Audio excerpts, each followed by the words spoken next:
engagements in the media space, ranging from jingle production. Kẹhinde yìí yóò máa pẹ́ lẹ́wọ̀n o. Darasimi ni wọ́n kùn bí ẹran léyà ní ìpínlẹ̀ Ògùn.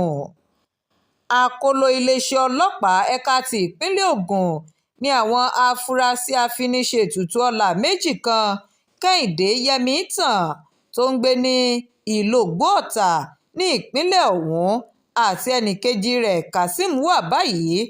Ẹ̀sùn tí wọ́n fi kàn wọ́n ni pé wọ́n tan obìnrin olówó nàbì kan Darasimi wọlé tí wọ́n sì kùn tí wọ́n gé ẹran rẹ̀ lékìrí bí ẹran iléyá. Iléeṣẹ́ atótó arére rí gbọ́ pé ìkejì afurasí ọ̀hún, Táíwò, ni wọ́n ti ṣíwájú náwó gan lọ́jọ́ 22 inú oṣù kejìlá ọdún 2024 pẹ̀lú Kazeem fún ẹ̀sùn ìpànìyàn àti kíkùn arábìnrin Darasimi tó jẹ́ olówó nàbì wẹ́lẹ́wẹ́lẹ́. Arábìnrin ọ̀hún ni wọ́n tàn lọ sí ilégbèé wọn tí wọ́n sì lọ pa síbẹ̀ nígbà tí ó ń fìdí ìnáwó gan wọn múlẹ̀ lọ́jọ́ Ìṣẹ́gun. Agbẹnusọ fún iléeṣẹ́ ọlọ́pàá ìpínlẹ̀ Ògùn, Ọmọlọ́lá Odùtọ́lá, ṣàlàyé pé ikọ̀ ojúlàlá kan fi sórí iléeṣẹ́ ọlọ́pàá ọ̀hún ní ìfọwọ́sowọ́pọ̀ pẹ̀lú ikọ̀ So-Safe ni wọ́n ti ń wá Kẹhinde náà kó tó di wípé wọ́n mọ ibi tó farapamọ́ sí lọ́jọ́ Ajé tí wọ́n sì dọdẹ rẹ̀ tí wọ́n fi rí i gbámú.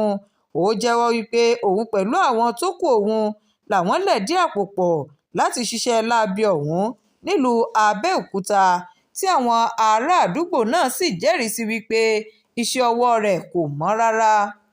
Odùtọ́lá fìdí rẹ̀ múlẹ̀ pé àwọn ti tarí àwọn afurasí náà sí ẹ̀ka tó ń ṣiṣẹ́ ìwádìí ìwà ọ̀daràn fún ìwádìí tó péye lórí ìṣẹ̀lẹ̀ náà tí wọ́n sì máa fojú balẹ̀-ẹjọ́. Shakirat Arówólò Nurudeen ló ń jábọ̀ ìròyìn fún iléeṣẹ́ atótó arére online TV.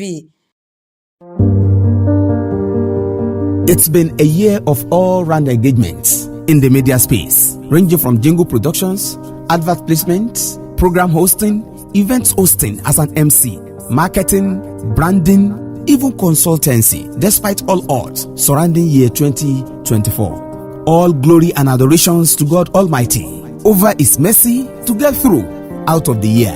Honestly, you are part of our success story as a client, partners, sponsors, donors, even to our listeners. You are all wonderful for the year 2024. Let's do it more and more in this year 2025. I wish all of us a prosperous and an engaging year 2025. Ajá tiwa kò ní gbàgbé olóore yín láíláí. A dúpẹ́ fún ìbádòpọ̀ yín nínú ọdún tó kọjá. Happy New Year to you all from all of us at Sericom Media.